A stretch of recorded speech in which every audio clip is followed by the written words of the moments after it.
The ballroom smelled like money and old secrets. I noticed the scent first: beeswax candles, hothouse lilies, something cedar dark underneath the perfume of 100 expensive women. Before my eyes adjusted to the light, chandeliers hung 3 stories above my head, dripping crystal teardrops that caught every candle flame and scattered gold across the marble floor in patterns that shifted whenever the room moved, which was often because there were a great many people in the room and all of them were expensively in motion. Velvet ropes in deep burgundy cordoned off the display tables, where antique pieces gleamed under directed spotlights. A Georgian brooch, a set of Art Deco cufflinks, a Victorian mourning ring with a lock of hair sealed under glass. These were mine to inspect. Mine, meaning my employer's. The small antique restoration studio where I worked quietly, tucked between a dry cleaner and a bookshop on the kind of street that tourists never found and regulars were grateful for. I was not a guest. I was very, very aware of that. The invitation slip in my bag read vendor access, jewelry inspection, and display maintenance. It was pale blue, printed in a font that probably cost more per letter than my lunch. The borrowed black dress I wore was my roommate June's, taken from the back of her closet with her blessing and a string of increasingly alarming style instructions that I had mostly ignored, except for one directive involving my posture that I kept remembering whenever I felt the chandeliers judging me. I had pulled my hair back neatly. I wore flat shoes that were technically formal but designed for standing, because I was going to be standing for hours checking clasps and counting stones and making sure nothing valuable had shifted during transport. I did not belong here. That fact was not painful, exactly. It was simply true. The way the distance between the moon and the earth was true. Measurable, permanent, and occasionally beautiful to look at from a distance.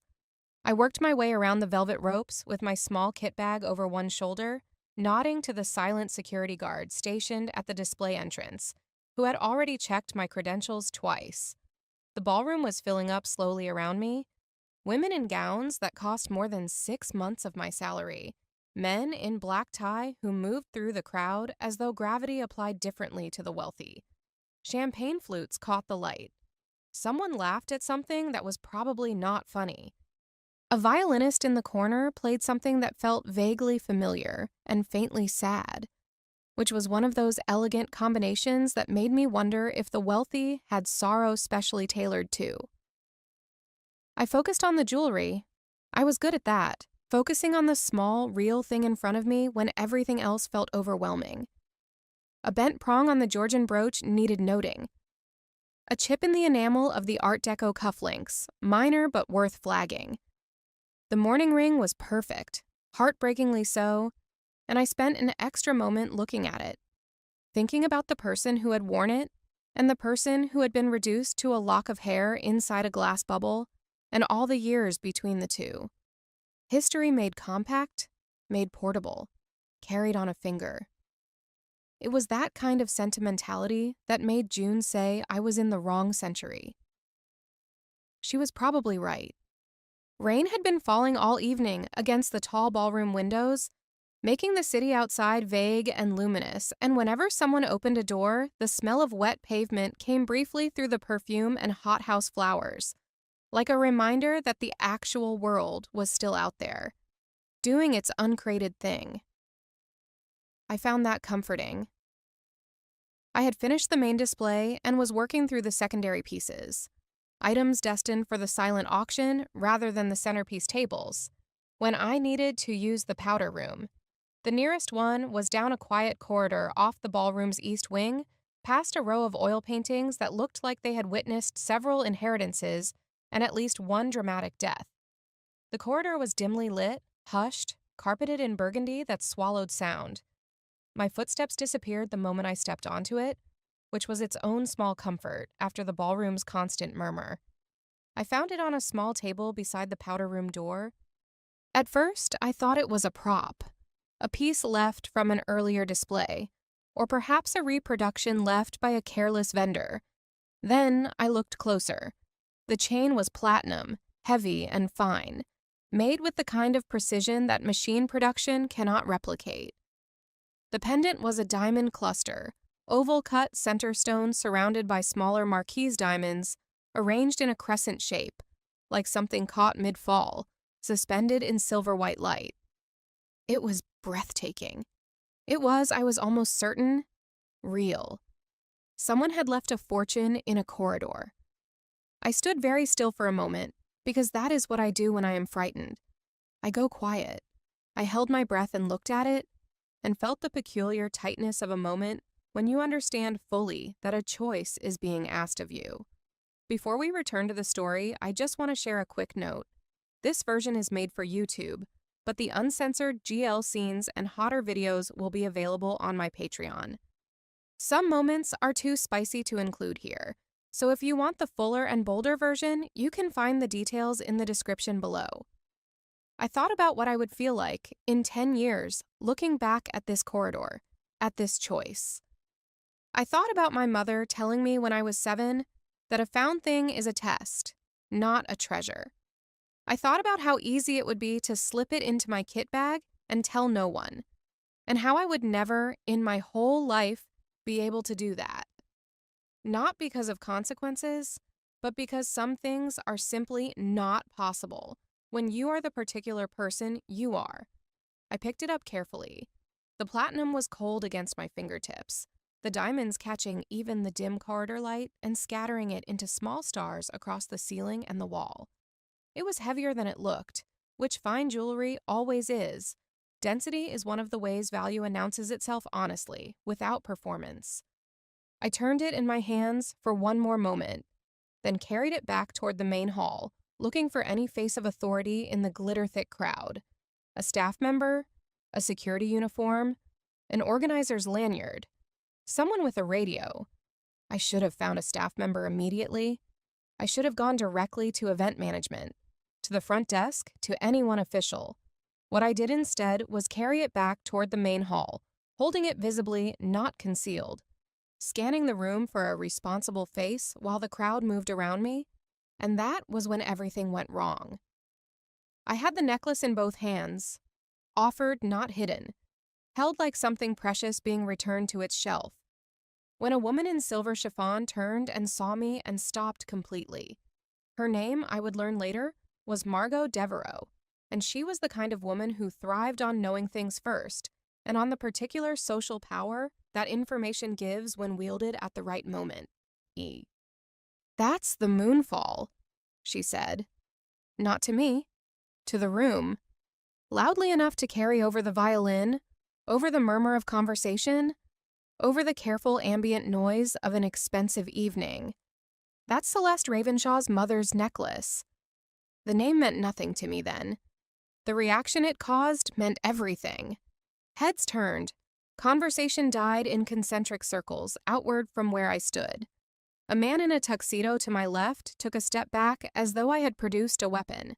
The event security guard who had checked my credentials twice materialized from somewhere to my right, and his expression had shifted entirely, from professional boredom to professional suspicion. "Miss," he used the word like a hand on a shoulder. "Can I ask where you found that?" "In the corridor," I said. "Behind the powder room. It was on the table beside the door. I was going to return it to the organizers." "She had it in her bag," said a woman I had never seen before, somewhere to my left. "I absolutely did not." "I saw her," said another voice, somewhere in the thickening crowd, and I turned to find the speaker and could not locate them in the press of expensive, turning faces. I had not had it in my bag. I had been holding it in two open hands since the moment I found it, and I was still holding it in two open hands. But there is something that happens to truth in a crowd of people who have already decided what they believe. It becomes a very small thing. It becomes almost nothing. It becomes a voice saying the same thing repeatedly to a room that has stopped listening. The security guard had a radio now, and was speaking into it with the quiet urgency of someone calling for backup. A second guard appeared from the other direction, coming from near the main entrance, and the geometry of the room arranged itself around me in a way that made leaving feel theoretical. I was not physically restrained. I was simply surrounded by the particular pressure of collective certainty, which is its own kind of restraint. I found it in the corridor, I said again, to no one in particular and everyone at once, because I had nothing else to offer but the truth. And the truth was not going well for me. I was bringing it back. I work for Artisan Recovery and Restoration. I am here as a vendor.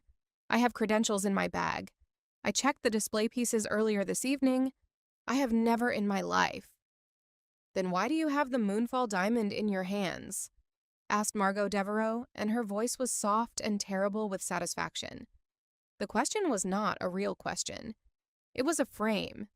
The answer would not matter, because the picture was already painted. Woman in a borrowed dress with a priceless necklace, caught in the light of 200 expensive witnesses. I opened my mouth. I had no answer that they were willing to hear. I closed it again, and then the crowd parted. She did not push through it.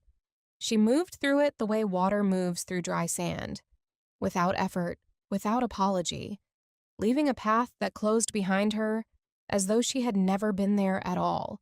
Celeste Ravenshaw was tall, with dark hair worn up in something architectural and unforgettable. A gown the color of midnight tide that caught no light and gave none back. She was perhaps 34. Her face was still in the particular way that still things are not peaceful but contained, as though a great deal of energy had been organized into absolute composure and was holding its shape. She had eyes that were some shade between gray and blue, the color of sky before a storm decides what it intends to do, and they moved from the necklace in my hands to my face with the precision of a jeweler assessing something unfamiliar. The room did not go quiet because of drama. It went quiet because she had walked into it. I understood in that moment what it meant to be the kind of woman everyone watches without meaning to, the kind whose presence rearranges the room the moment she enters it. Not because she demands it, but because the room adjusts automatically, the way light adjusts when something is placed in its path. Explain, she said. Not to me at first, to the guards, to Margot, to the room. One word, and it emptied out the noise like water poured from a glass. Margot Devereaux gathered herself visibly. We found her trying to leave with the moonfall. Your security? I found it in the corridor, I said clearly, over her. I was shaking, I noticed, the fine tremor of adrenaline working its way through my hands and my knees, but my voice was not shaking, and I chose to use it.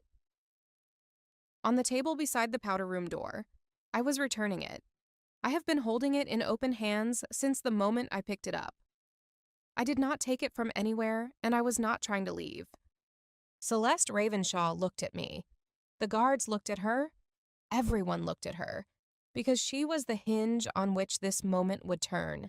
She crossed the last few feet between us at a pace that felt measured, not hurried, a pace that said she was not alarmed, but was paying close attention, and stood close enough that I could smell her perfume, something dark and cold and very faintly floral, like a garden after snow, and looked at the necklace in my hands with an expression I could not entirely read. There was grief in it.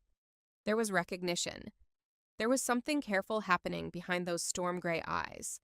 She said, very quietly, "Where exactly was it?" "On a small table to the left of the powder room door," I said. Perhaps 4 feet from the door frame. It was sitting at the edge of the table. Not in a case, not wrapped. Just placed there, as though set down in a hurry, or left deliberately. There was no one else in the corridor when I found it. And you picked it up. I picked it up, I said, because leaving it there seemed like leaving a child alone in traffic. Something shifted in her expression. Not much, perhaps only visible to someone standing as close as I was, close enough to see the texture of stillness. A small, involuntary thing, like the first crack in very old ice. She reached out and took the necklace from my hands. The room exhaled collectively. For a breath I thought, it is done, the necklace is returned. I will be escorted out politely or impolitely, and I will go home and tell June everything, and she will make tea and swear on my behalf at length and considerable volume. And this will become a story I tell carefully for years, because no one will believe the whole of it. But Celeste Ravenshaw did not step back. She looked at the necklace in her hands for one long moment, the way you look at something you thought you'd lost. And then she looked at me, and then she did the most astonishing thing I had seen in my 27 years. She stepped around me. Her fingers found the clasp with the ease of someone who had performed the motion many times. The platinum chain lifted. The weight of it settled against my collarbone before I had fully understood what was happening, and Celeste stepped back around to face me, and the moonfall diamond necklace rested against the hollow of my throat. Cold and impossibly heavy and brilliant, even in the warm light of the ballroom. A crescent of falling diamonds suspended at my neck in a borrowed black dress. I could not speak.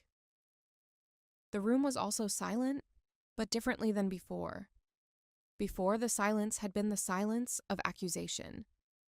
This was the silence of witnessing something no one had expected. Celeste looked at me with something in her face that I could not read, and did not yet have the vocabulary for, and said, in a voice that carried, because she did not need to raise it, "A woman who returns diamonds when no one is watching deserves to wear them where everyone can see." Margot Devereaux made a small sound that was not quite a word. The guards exchanged a look and did not move. I stood with the moonfall diamond around my neck, wearing a borrowed black dress in the center of a ballroom full of people who had all just watched Celeste Ravenshaw make an announcement out of me, and I thought, I have absolutely no idea what just happened, but I am relatively certain my life has changed in some fundamental way that I am not yet equipped to process. She turned to the room with the particular quality of finality she seemed to carry always. The necklace was misplaced. It has been found and returned by a vendor with impeccable honesty. The matter is concluded. She looked at Margot for a long, flat moment. I trust you'll all have a pleasant evening. And she turned back to me and said quietly, so that only I could hear, "Come with me." She did not make it a question. The side door led to a private lounge, dark-paneled walls, low lamps, a sofa in cream leather, a bar cart with bottles I did not recognize, but that looked important. It smelled like old paper and cedar, and the faint trace of someone's cigarette from several hours ago. Leather-bound volumes lined one shelf in a way that suggested they were actually read. A painting on the far wall showed a woman standing in a garden, looking away from the viewer, which felt appropriate to the room. The door closed behind us with the soft, expensive sound of something well-built. I expected, now that we were out of view, for the mask to drop in the other direction, for her to become cold in a different way, more efficient, for her to explain crisply what she required from me in exchange for the protection just performed. Money to stay quiet, a signed statement, something transactional to balance the dramatic gesture. Instead, she went to the bar cart, poured 2 glasses of something amber, and held one out to me. I took it because my hands needed something to hold. "Sit," she said, not unkindly. I sat on the edge of the cream sofa and tried to look like someone who regularly found themselves in private lounges wearing historic diamond necklaces. The moonfall was still against my throat. I had forgotten it. For approximately 30 seconds, in the adrenaline of the walk here and now, I was acutely aware of it again. The weight of it, the cold of the platinum, the way the central diamond caught the lamplight and made a small bright point in my peripheral vision. "You're shaking," she said, sitting across from me in an armchair that seemed to have been designed for her particular quality of composure. I was accused of theft in front of approximately 200 people. I said, "I think shaking is appropriate." "It is," she said, and there was something in her tone that might have been approval. She looked at me with a directness that was neither aggressive nor social, but simply attentive. "What's your name?" "Leora Bennett. I work for Artisan Recovery and Restoration." We were hired for the jewelry inspection and display maintenance tonight. I have credentials in my bag. I can show you.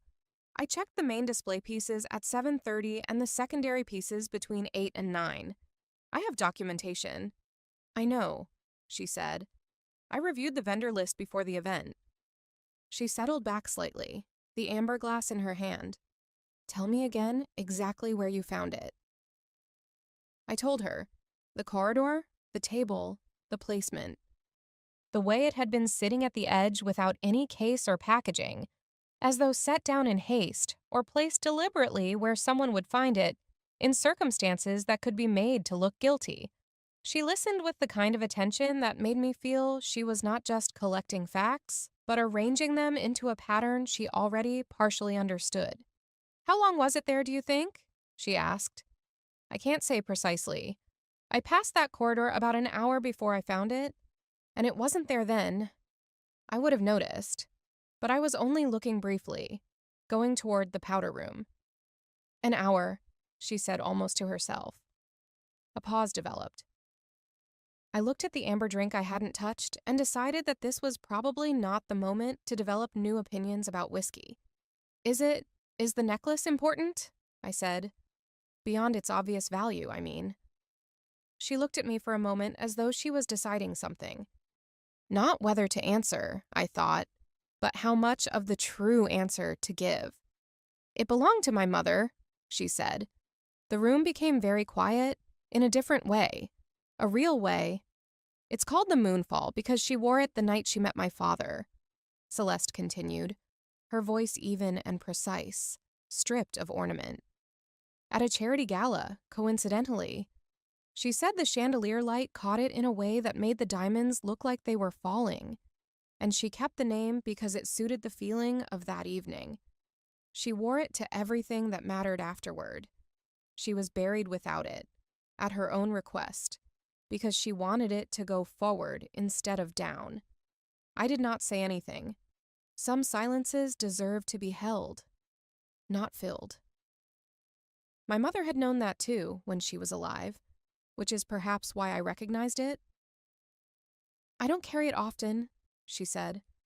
I brought it tonight because it was the foundation gala, and she started the foundation. Someone knew it would be here tonight. A pause. Someone made a plan. I understood what she wasn't saying. You think it was placed deliberately. I think it was moved deliberately, she said. Whether the goal was theft, embarrassment, or something more specific, I don't yet know. She looked at me again, steadily, with those storm gray eyes that had stopped deciding and were simply observing. But I know that you found it and returned it. And in my experience, that is rarer than any diamond. I looked down at the glass in my hands. I would like to take the necklace back, I said quietly. It feels very wrong to be wearing it. It looks right, she said, and there was nothing flirtatious in it. She said it the way one might describe a painting in its correct frame. Observational, declarative, which somehow made it worse, or better, or something else entirely that I didn't have a category for. But of course. She came around the low table between us, and her fingers found the clasp at the back of my neck. A platinum hook closure. I knew the style. I had repaired 7 of them. And she worked it with the ease she had shown in the ballroom, except here there was no audience, and it took slightly longer, and her fingers stayed at the back of my neck a half-breath past the moment the clasp released. Light and warm against my skin. And then she stepped back and the weight of the necklace lifted, and I was ordinary again. Thank you, I said. No, she said. Thank you. She did not say it like a social nicety. She said it like something she had waited a long time to say to the right person. June was waiting up when I got home, which I had expected, and she was wearing the face she reserved for when things were extremely interesting, which I had not entirely expected. Tell me everything, she said, before I had taken off my shoes. I want it in the order it happened with full emotional annotation, and do not skip the necklace part, because I saw it was the moonfall on the event social media, and half the comments are already calling it iconic. I sat on our secondhand sofa, rescued from a closing estate sale 3 years ago, upholstered in faded blue that June called heritage chic, and I called comfortable. And I told her everything. June made sounds at appropriate intervals. Genuine shock at the corridor, real fury at Margot Devereaux delivered in 3 languages, hushed reverence at the necklace fastening, and a prolonged silence at the end that meant she was actually processing, rather than simply assembling a response. "She's beautiful, isn't she?" said June. It was not a question. "She's terrifying," I said. "Those 2 things," said June, with the air of someone making a very old observation freshly, "are not mutually exclusive." I did not sleep well.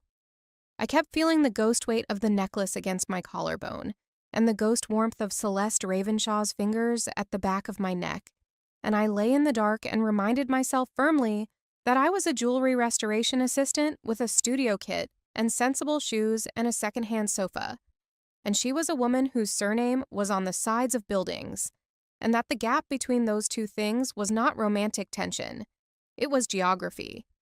And geography did not become navigable simply because someone had briefly touched the back of your neck in a private lounge while taking back their mother's necklace. By morning, I had almost convinced myself. Then the call came. The studio line. 8:47 in the morning, which was 47 minutes before we officially opened.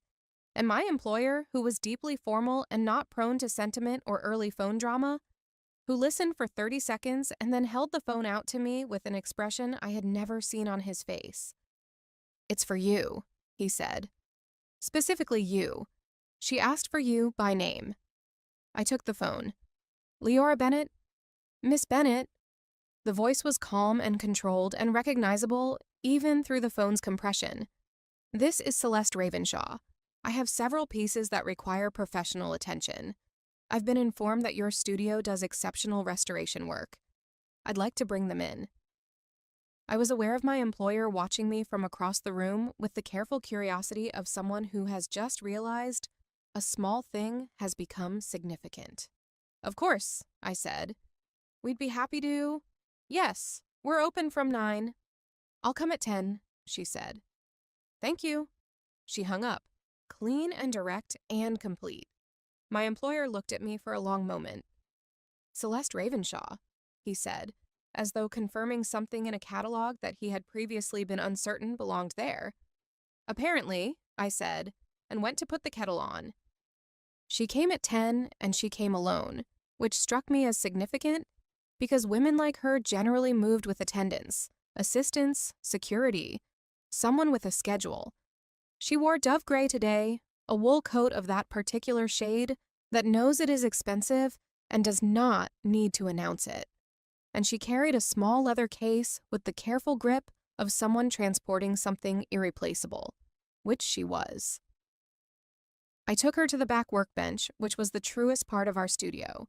Good overhead lighting designed for detail work, a magnification lamp on an adjustable arm, trays of tools arranged in the order I used them, the faint smell of metal polish, and the soft cloth I kept folded at the edge. Most clients stayed in the front reception area. She came straight to the bench without asking if she was allowed. The way people who own things tend to move through spaces they are evaluating. It could have been imperious. On her, it was simply direct. She set down the case and opened it. 3 pieces: a Victorian brooch, seed pearls set in gold, with a hairline crack in one of the petal settings, a pair of garnet drop earrings in silver, with a clasp on the left one that had bent slightly inward, and a bracelet, wide and flat, alternating onyx and moonstone in a geometric pattern with one small moonstone missing from the 3rd row, leaving a gap like a missing tooth in an otherwise perfect sentence. I examined each piece with my loupe. I asked about provenance, age, any previous repairs I should know about. She answered precisely, with the knowledge of someone who had been told these stories and retained them not by obligation, but because they mattered to her personally. Her mother had worn the brooch to her own wedding. She had chosen pearls because her mother before her had worn diamonds, and she wanted the line to move, not repeat. Her grandmother had brought the earrings from somewhere east. She was not certain of the city. The bracelet was newer, 10 years, no more. A gift from herself to herself on the occasion of a birthday she had spent alone, which she offered without self-pity, the way one states a fact that has been integrated. The brooch is the most pressing, I said. The crack in the pearl setting is superficial, but progressive. If it's worn without attention, the pearl will split along the line. I can stabilize and reinforce the setting without altering the original style. The clasp on the earring is a straightforward correction. I can have it done before the end of today. The bracelet will take longer because I'll need to source a moonstone to match.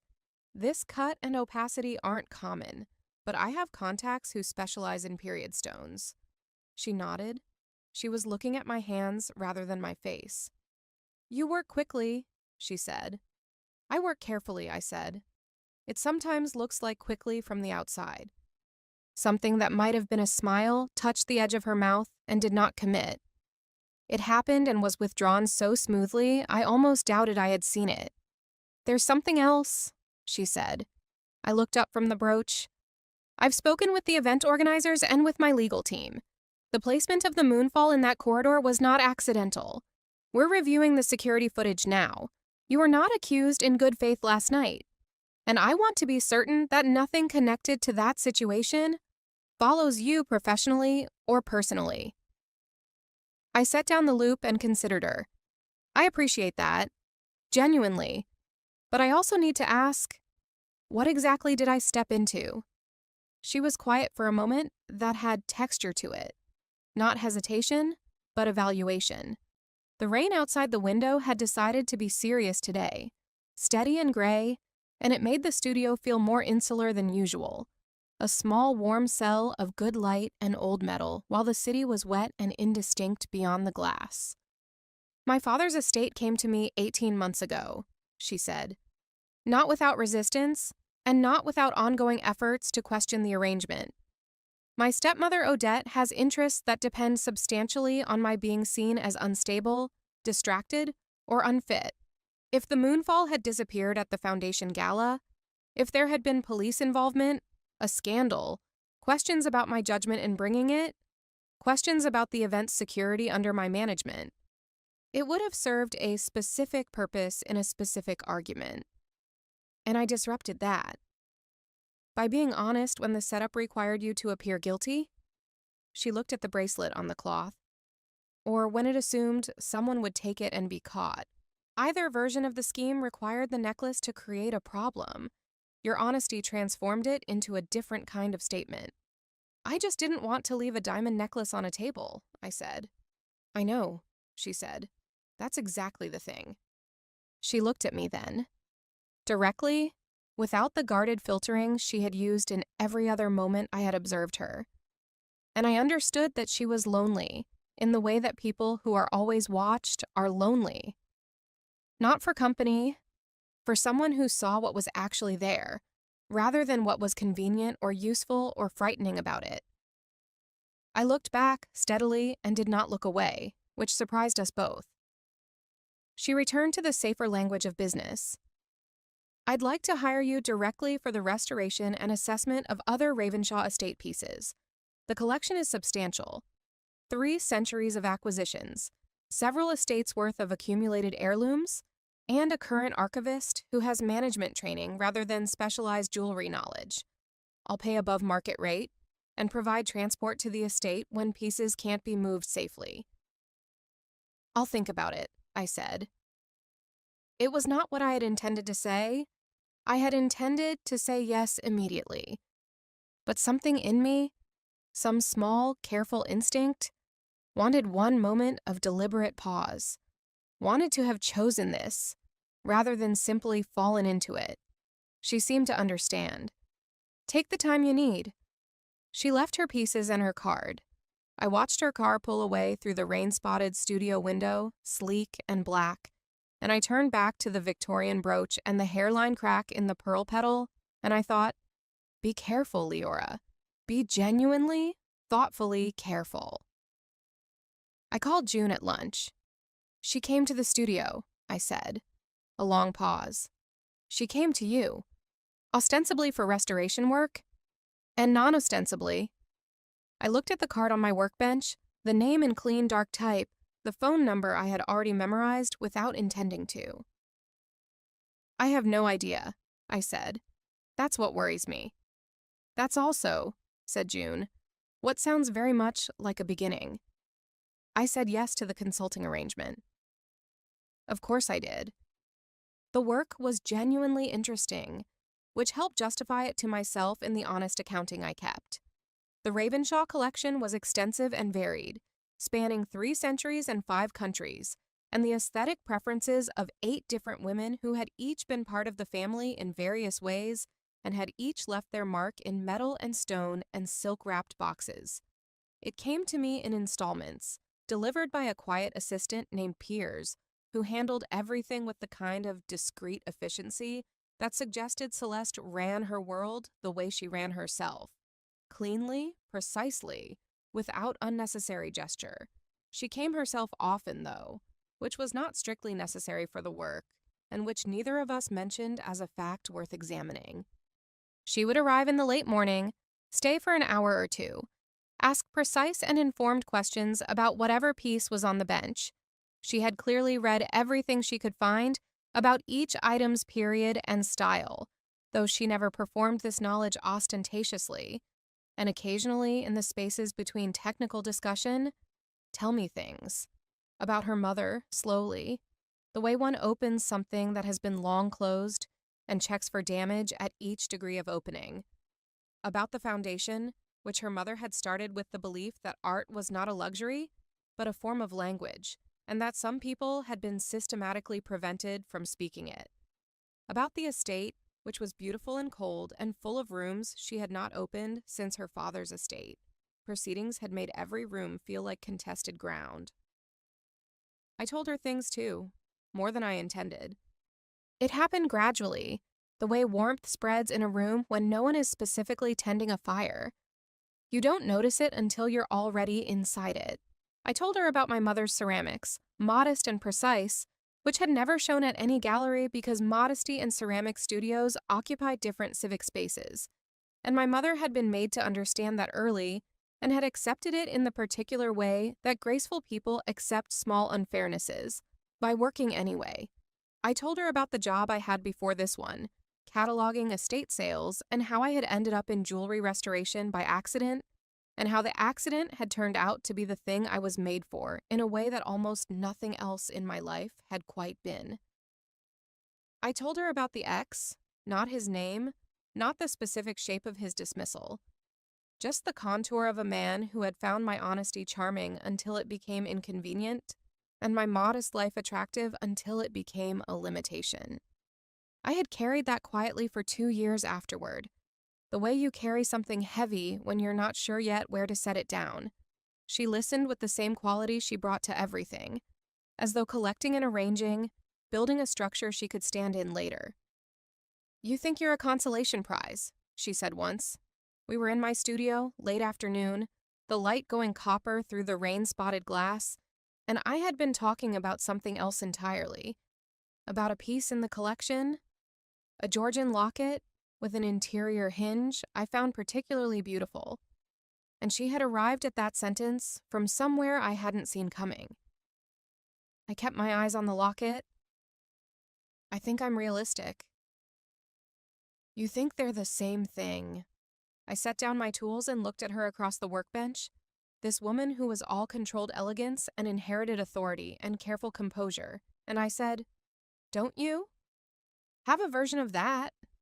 Something you believe about yourself that has nothing to do with evidence?" She looked at me for a long time. "Yes," she said. "I think I'm unsustainable. I think that eventually everyone who comes close enough gets worn down by what it costs to stay." I didn't know what to say to that, and then I did. "So we match," I said. "Both of us convinced we're too much and not enough at the same time. That's either very sad or very funny." Something happened in her face. not the almost smile from before, something larger and less guarded. She caught it and held it still, and I watched her do it. Watched the small, disciplined effort of containment. And that small, careful act was somehow more intimate than anything that had come before. She was letting me see her hold it. She took me to the Ravenshaw estate in November, when the trees along the approach drive had gone to late autumn gold, and the house presented itself through the windshield with the particular stillness of something that had been standing long enough to have opinions about time. It was, in the honest accounting, extraordinary. But the extraordinary thing was not the architecture, which was all tall windows and stone and a quiet insistence on permanence. It was the quality of attention Celeste brought to it. The way she walked through rooms she owned with a kind of careful acknowledgement, as though the rooms held memories she was choosing to carry rather than being crushed by. The archive room where I worked was on the second floor, north-facing for the even light, which was exactly right for assessment work. She came in the afternoon with tea and sat in the chair in the corner while I worked, which I had told her she was welcome to do and which had become a kind of agreement. She would come, I would work, we would talk or we would not talk, and the silence when it came was the comfortable kind, rather than the performed kind. She told me about her mother in that room, in pieces, not as a presentation, but as things that surfaced naturally when the right object came to hand. The pearl brooch I had repaired had been worn at her parents' wedding because pearls, her mother said, were the only jewel that came from a living thing trying to smooth an irritation into something beautiful. She thought that was a very good description of marriage and also of art. The mourning ring in the auction case, not the estate's own, but one her mother had bought for herself from a private sale, had appealed to her because she found it honest. Grief as an artifact, grief as something made and worn and kept, rather than something merely survived.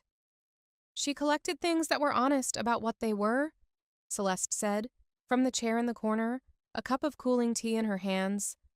She had no patience for pretense in objects. She felt that objects, at least, owed you the truth. Unlike people, I said. Unlike people, she agreed. I looked up from the piece I was examining. She was looking at the window, at the November garden below, the stripped trees, the boxwood hedges that held their shape year-round because some things are built for constancy. Her profile in the afternoon light was the kind of thing that would have stopped me in a museum. Not beautiful in a soft way, but in the way of things that have been made and used and remain themselves through the using. She would have liked you, Celeste said, still looking at the garden. I did not say anything for a moment. You don't know that. She would have liked anyone who looked at a brooch with a hairline crack and thought about who wore it and what it meant to them, she said. She thought attention was a form of love, the rarer kind. I went back to work. The room was very quiet, and outside the November trees were bare, and Celeste Ravenshaw sat in her corner chair and did not leave, and I did not ask her to. There was a day at the estate vineyard which I had not expected. She mentioned it almost as an afterthought. The Ravenshaw property included a small vineyard 40 minutes from the main estate. Not a commercial concern, but a family one, tended by people who had tended it for 3 generations, and she was going on Sunday to check on the late season work, and I was welcome to come if I wanted air. I said yes, because I did want air, and also because I wanted to see what she was like in a place where the walls weren't watching. She was different in the open, not unrecognizable, not without her quality of composure, but less braced. She walked the rows with her hands in her coat pockets and her face turned up to the pale November sky, and talked about the vines with the easy knowledge of someone who had listened to them being talked about since childhood. The grapes were in. The year had been dry, but not too dry. The old vines along the south wall had produced something the keeper said was worth keeping patient about. I mostly listened. I knew nothing about viticulture. I knew a fair amount about watching someone be at home in a place, and she was at home here in a way she was not in the estate's formal rooms, genuinely, without performing it. We sat on a low stone wall at the end of one of the rows in the pale afternoon sun, and she poured 2 glasses of something from the previous year that the keeper had produced from somewhere with the specific generosity of people who think their wine should be shared.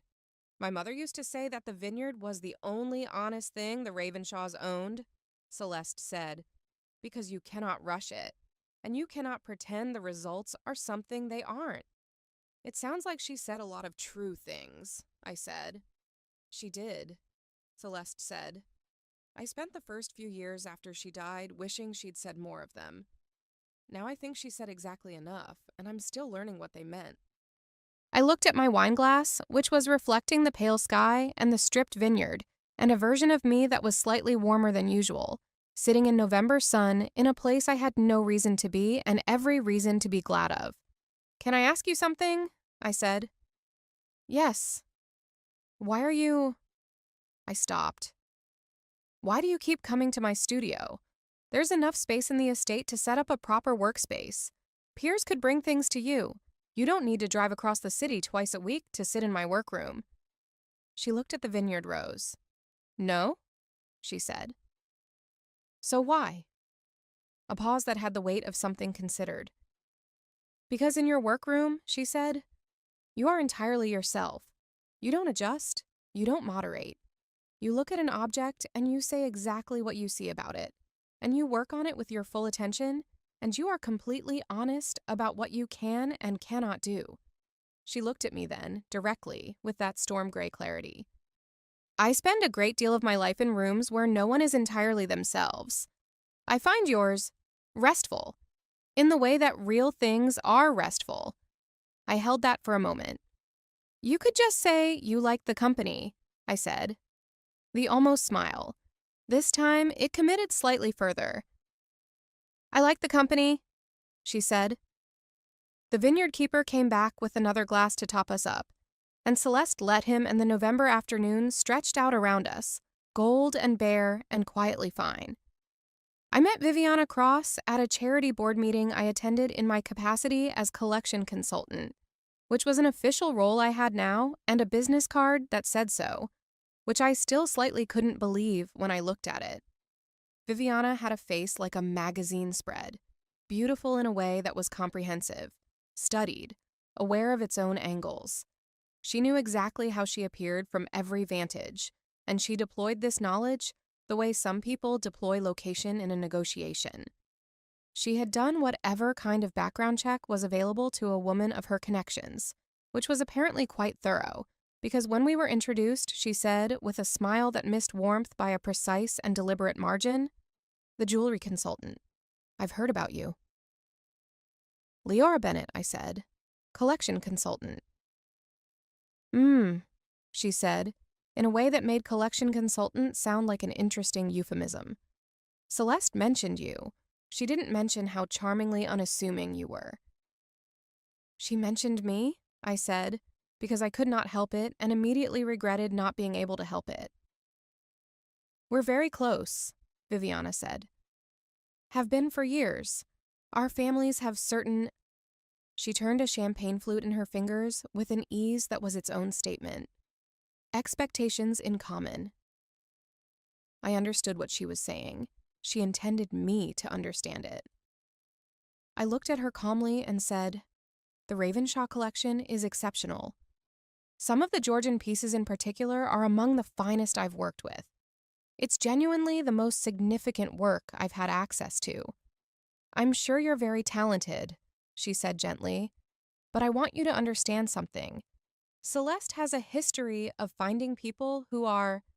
She searched with the air of someone who had already found the word and was performing the search. Unconventional? It's a particular phase for her. It passes. She always comes back to what makes sense. I held her gaze. Thank you for the context. Her smile adjusted slightly, the way things adjust when an expected result doesn't come. You don't seem bothered, she said. I'm very bothered, I said honestly, but not by what you'd expect. I found Celeste 20 minutes later across the room, in conversation with a board member, giving him the full precision of her attention in a way that managed to be both genuine engagement and a very slight performance of patience, and she saw me from across the room with that quality she had of knowing where things were without appearing to look. She made her way to me eventually and said, "You spoke with Viviana." "I did." A pause. "What did she say?" "That you have a history of finding unconventional people and coming back to what makes sense afterward." A pause that was slightly longer and had more in it. "Is it true?" I asked. She looked at me with an expression I was beginning to recognize, the one where she was making a decision about what she actually meant to say, rather than what was available to say. "I have spent a significant portion of my adult life doing what makes sense," she said. "I'm currently reconsidering whether that was wisdom or a very long, very expensive habit. I couldn't find an answer for that. I was not sure one was required, but when Viviana watched us from across the room with those careful, assessing eyes, I noticed that Celeste did not turn toward her. She stayed exactly where she was, facing me, present. Odette Ravenshaw arrived at the estate on a Tuesday when I was alone in the archive room, having been dropped off by peers an hour before and left to work through the morning with a thermos of good coffee and the pleasant silence of a room full of objects that had outlasted everyone who'd ever worried about them. The footsteps coming down the hall were not Piers's measured approach or Celeste's particular tempo. They were lighter, more deliberate, with a quality of intention I felt before I identified the source. Odette was a small woman with an enormous presence, assembled rather than dressed in layers of silk that moved when she moved, but not as much as real silk ought to, which suggested considerable structural engineering. She stood in the doorway and looked at me with a smile that bore no relation to pleasure. "Miss Bennet?" she said. "How industrious." "Mrs. Ravenshaw," I said, setting down my tools. I did not stand up, which I noted as a choice, and which she also noted as a choice. I wasn't told to expect a visit. "Oh, I don't make appointments in my own house," she said, coming into the room as though it were hers, which in some version of her imagination it remained. "I find surprises so instructive." She looked at the pieces on my work table and at my tools, and at the documentation I was maintaining. "Extraordinary, the trust Celeste places in someone so new." "I've been working with the collection for 3 months," I said. "And I have professional credentials in jewelry restoration and historical assessment, if you'd like to review them." Of course," she said dismissively. She picked up a small silver dish from the edge of the table and turned it in her hands with a proprietary ease that made my skin tighten. "People are talking, you know, about Celeste's new consultant." The pause before consultant was architecture, not hesitation. "The girl from the Gala, the necklace incident." "The incident in which I found and returned a misplaced piece," I said. She set the dish down and looked at me with something that was closer to genuine appraisal. "Let me be direct," she said. "My stepdaughter has always been susceptible to novelty. You are a novelty. Skilled, honest. I'll grant you that. And you are useful in a difficult moment. But Celeste's world has requirements that have nothing to do with either skill or honesty. Alliances, continuity, a certain..." She looked briefly at my clothes, at my workmanlike flat shoes, at my wrists without decoration. "Match." "You're telling me to leave," I said. "I'm telling you to be realistic before you're embarrassed," she said. Isn't that kinder? I thought for a moment of the vineyard in November sun, of Celeste's voice saying I liked the company with 1 degree more of commitment than the almost smile had ever managed, of the way she sat in my studio workroom as though she could breathe there. "Thank you," I said, with the same neutral courtesy I had given Viviana. "I'll take that under advisement." Odette left. I sat for a while and looked at the Georgian silver I was meant to be cataloging. Then I picked up my tools and went back to work, because the work was real and was in front of me and I was good at it. But I was shaken.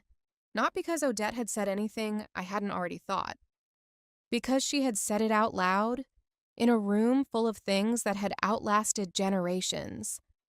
And it had sounded true. There is a specific kind of warmth in a penthouse at night. In winter, when the city below is lit and wet, and 60 floors of nothing separate you from the ground. I was there ostensibly to review a set of portrait miniatures too delicate to transport safely.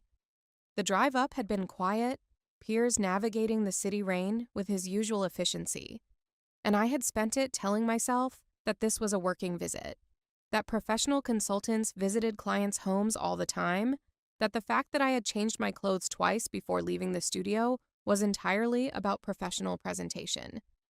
The penthouse was glass and carefully chosen silence, and the view was extraordinary.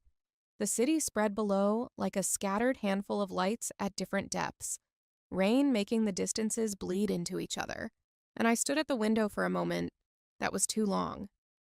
When I moved here, Celeste said behind me, I stood at that window for an hour. She appeared beside me with 2 mugs of tea. Plain mugs, I noticed, not china, which seemed deliberate in a home that could have produced anything.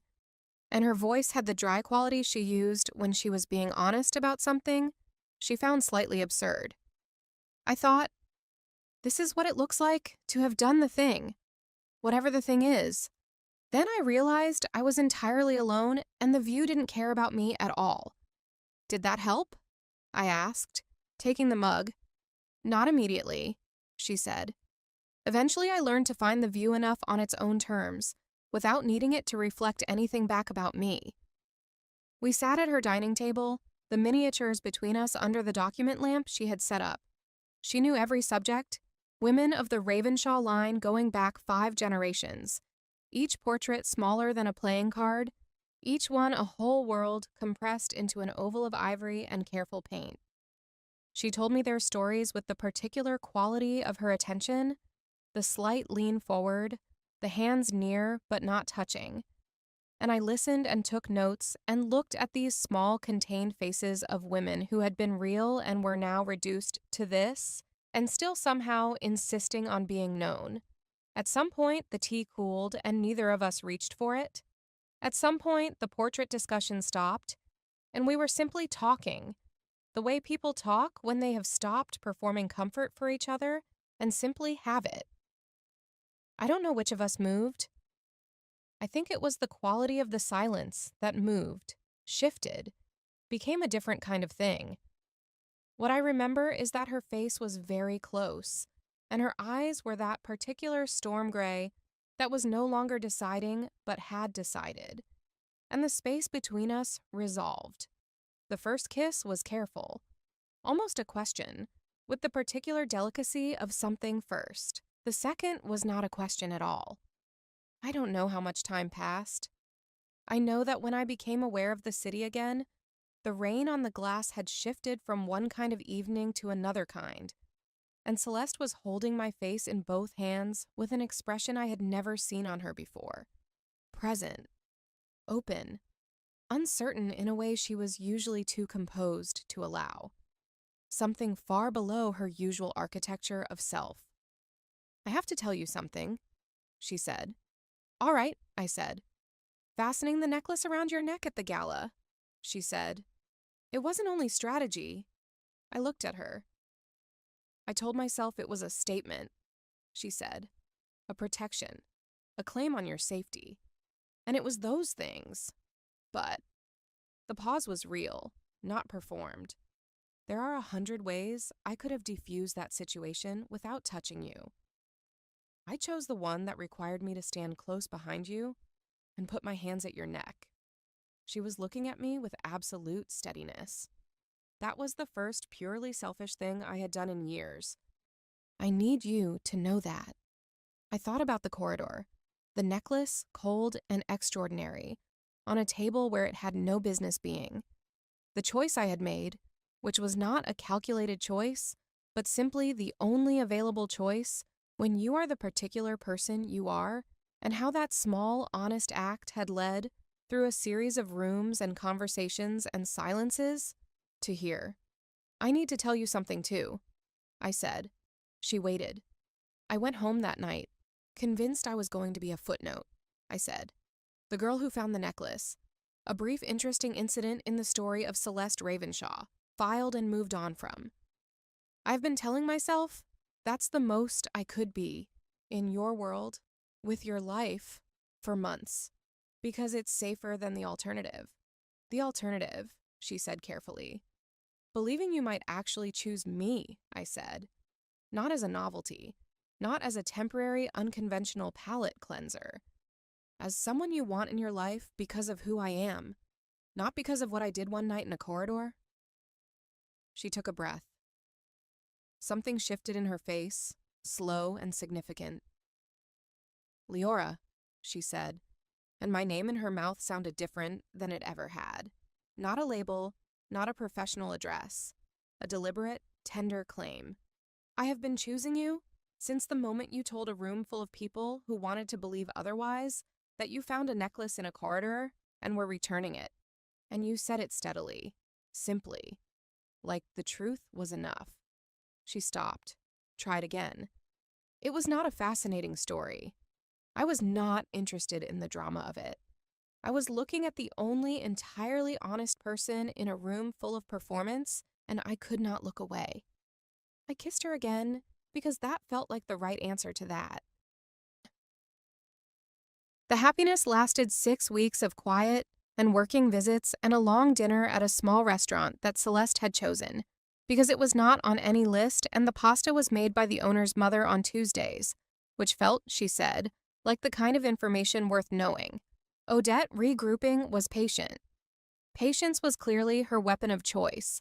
The Ravenshaw annual estate auction was a significant event, held at the family's own auction house. A beautiful, cold room with high ceilings and the smell of old wood and serious money, and the particular ambient competence of rooms designed for the exchange of expensive things. I was there as collection consultant, which gave me a seat at the margins of the room. Celeste was at the front. I had told her that morning that I loved the poster from the 1920s auction in the entryway, and she had looked at me as though I had said something important, and I had felt good for the entire drive over. It was the post-event reception where Odette moved her pieces. Viviana had a gift for timing that Odette had apparently recognized and cultivated. She waited until the room was full, and I was standing alone near the back wall with a glass of sparkling water. Celeste was speaking with the auction house director, necessary and temporary, and then said, in a voice designed to carry precisely as far as she intended, Miss Bennett, I've heard you've been quite thorough in your access to the Ravenshaw estate. Personal access. I mean, beyond the professional scope. She smiled. I do hope you understand that Celeste's enthusiasms tend to be expensive hobbies, rather than genuine engagements. She's historically very generous with temporary arrangements. The room did what rooms do. The nearest conversation slowed. Attention arranged itself. I was aware of eyes. I was aware of the particular texture of expensive silence, the way the wealthy watch humiliation with the specific quality of people who have practiced not appearing to watch. I thought about everything Celeste had said about what she believed about herself, that she was unsustainable, that she wore people down. I thought about Odette's voice in the estate archive. Be realistic before you're embarrassed. I thought about being small, being replaceable, being a footnote. I set down my glass. I'm going to say something, I said, not loudly, but with a clarity I had not known I had until it was needed. And I'd like people to hear it. The room adjusted. My name is Leora Bennett, I said. I'm a jewelry restoration consultant. 3 months ago, I found the Moonfall diamond necklace in a service corridor at the Ravenshaw Foundation Gala, and I returned it. Because that is what you do when you find something that doesn't belong to you. I was accused of theft by people who found my guilt more useful than my honesty, and I was protected by Celeste Ravenshaw because she is a woman who looks at evidence rather than convenience. I looked at Viviana. I looked at Odette, who had appeared somewhere in the middle distance with an expression of careful neutrality that was doing significant structural work. Since then, I have been doing my job with honesty and with care, I said. I have also, and here I felt the pause as a choice, a deliberate and considered stepping forward into territory I had spent months telling myself I wasn't allowed. Fallen in love with Celeste Ravenshaw, not with her name, not with her estate or her collection or her position, with a woman who has been surrounded her entire life by people who confused her resources with her value and who is the most genuinely loyal and deeply honest person I have met and who deserves better than what this room has always been willing to give her. I heard a sound from across the room and turned. Celeste was standing 10 feet away. She had come from somewhere in the room, drawn by some quality of the silence or by my voice or by something else, and she had been standing there for enough of that speech to have heard most of it. Her face was doing the thing it did when it was working very hard not to shift, and was not entirely succeeding. Something around her eyes, something in the set of her mouth that was not the controlled expression, but the one beneath it. The room between us was full of expensive, witnessing silence. I walked toward her. She did not move, but something in her posture opened, fractionally, the way a door that has been long closed yields at last to a familiar and patient pressure. I told a room full of people I was in love with you, I said when I reached her. I should probably have told you first. I'm sorry about the order. She looked at me for one long moment. Catastrophically brave, she said, and completely accurate. And then her hand found mine, and she did not look around to see who was watching. The legal reckoning came over the following months, carefully and thoroughly. Odette's involvement with the placement of the moonfall, once the security footage was properly reviewed and the financial records of a specific member of the event staff were traced, led to the kind of settlement negotiation that involves many lawyers and one very long silence on a telephone line that Celeste described afterward with the exhaustion of someone who has held a form for 12 continuous hours. She came to my studio afterward, which had become a habit we had not named, and I made tea in my plain studio mugs, and she sat on the stool at my workbench and was allowed to not perform anything at all. Viviana Cross relocated, which I understood was a mutual arrangement of the kind that wealthy people make when the alternative is sustained awkwardness in shared rooms. The studio thrived, which still surprised me when I thought about it in certain lights, though June said the surprise was misplaced because I had always been exceptionally good and had simply been operating on a street that insufficient people walked down. Word had spread, partly because the Ravenshaw collection was now in our portfolio, which opened specific and significant doors, and partly because I was genuinely good in a way that had always been true and was now more widely known. I hired an assistant. Her name was Rosa, and she had the quality I recognized from my own beginning. The patience of someone who found genuine comfort in precision and small, beautiful things. I taught her to use the loop and the burnishing cloth and the language of old metal, and she was a careful and quick student. And it turned out that having someone to teach made me understand my own craft differently. The way explaining a thing shows you its shape.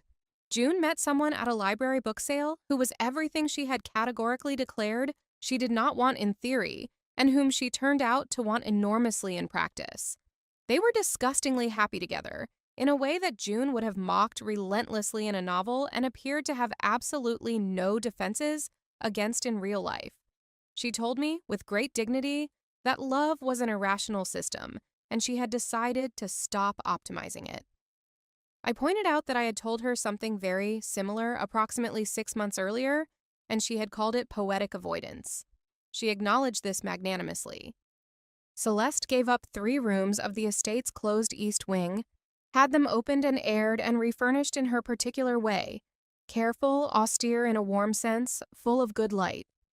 One of them had been set up when she showed me, with a work table and an adjustable lamp and a set of tools very like the ones in my studio, arranged with the precision that suggested she had thought about how I arranged mine.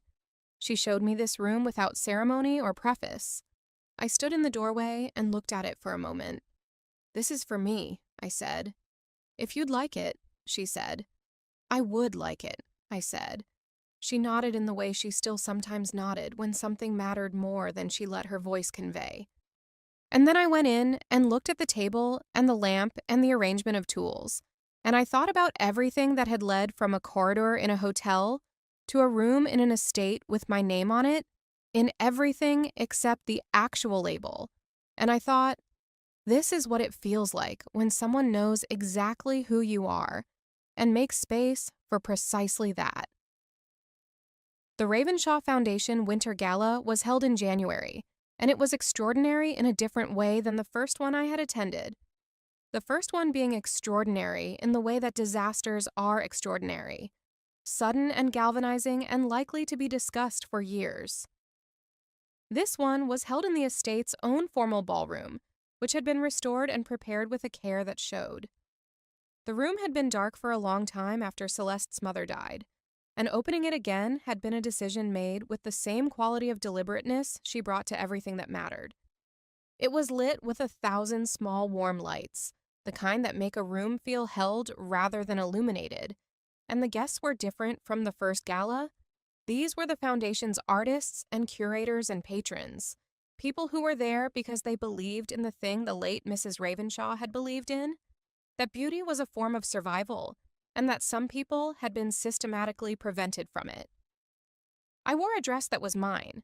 I had bought it for the occasion, in a deep blue that I had held in the dressing room light and known immediately.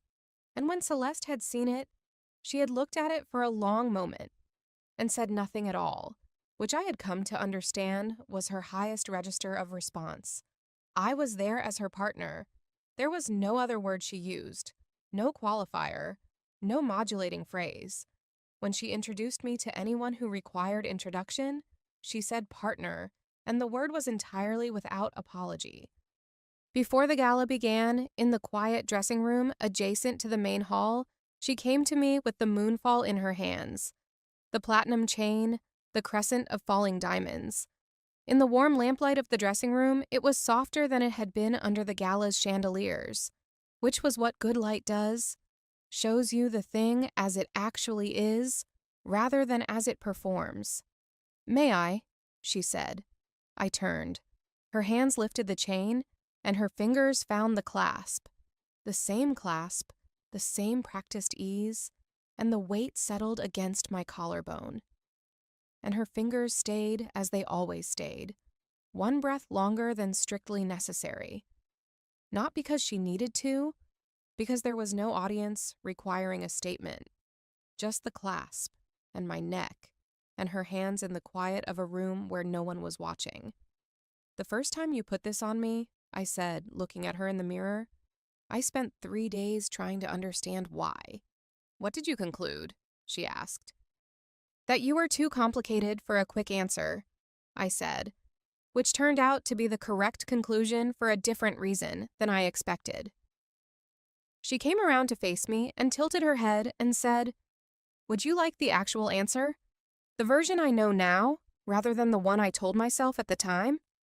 "I would like the actual answer very much," I said. "I'd been carrying it in a separate case for the entire evening," she said, "planning to display it for exactly 1 hour and then put it away. I was careful with it. I'm always careful with it." A pause.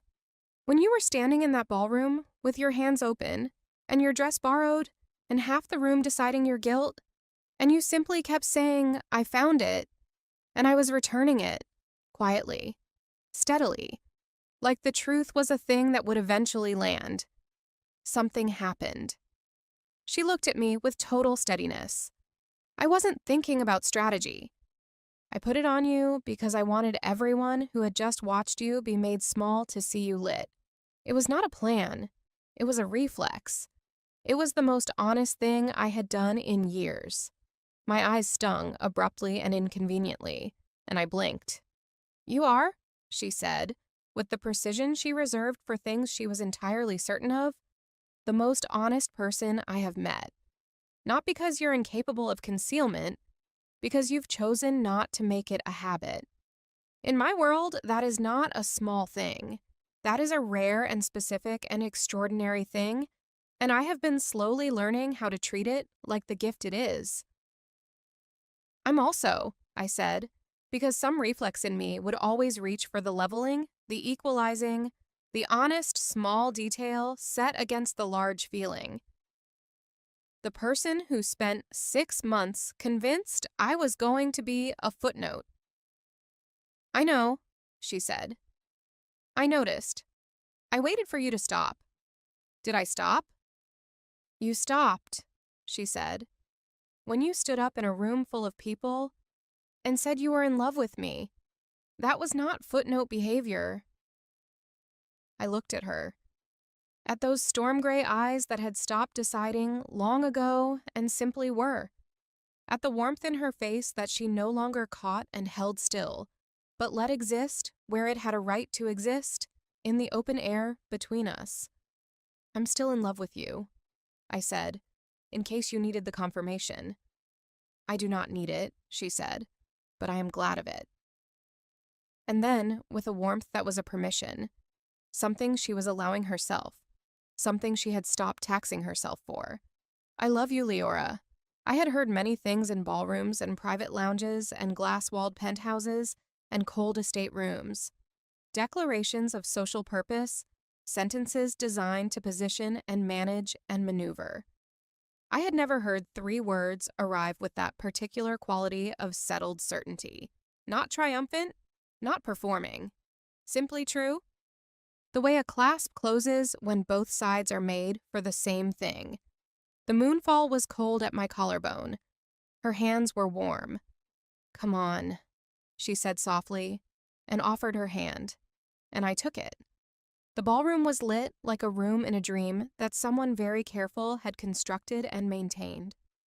The Foundation's artists moved through it with the ease of people who had been welcomed rather than auditioned. And the music was live and imperfect and beautiful in the way live music always is, and the chandeliers were the estate's own, heavy with age and careful maintenance, throwing light in the particular way of old things that have survived enough to know what they're doing. We walked in together, and there were looks, as there always were with Celeste. The particular attention that powerful women receive in rooms of people who have complicated feelings about power and women. But there was also something else this time. The way she held my hand as though I were not a phase or a novelty or an unconventional interlude, but a fact about her life. The way she introduced me with the full weight of her attention behind the introduction, so that the introduction felt like a declaration by virtue of how much it meant. June caught my eye from across the room. She was there with her person, and she was wearing an expression of such complete and undisguised delight that I had to look away quickly before I did something embarrassing. She gave me a small, emphatic nod, which was June's version of a standing ovation, and turned back to her own evening. At some point, Celeste drew me toward the tall windows that looked out over the estate's winter garden. Bare-branched trees in the early dark, boxwood hedges that held their shape all year, the garden's bones clear in January with nothing to soften or obscure them. And beyond the formal beds, the outline of a structure I had been told about. Glass and iron, Victorian, dark with years of closure. It was a greenhouse, she said. My mother kept it.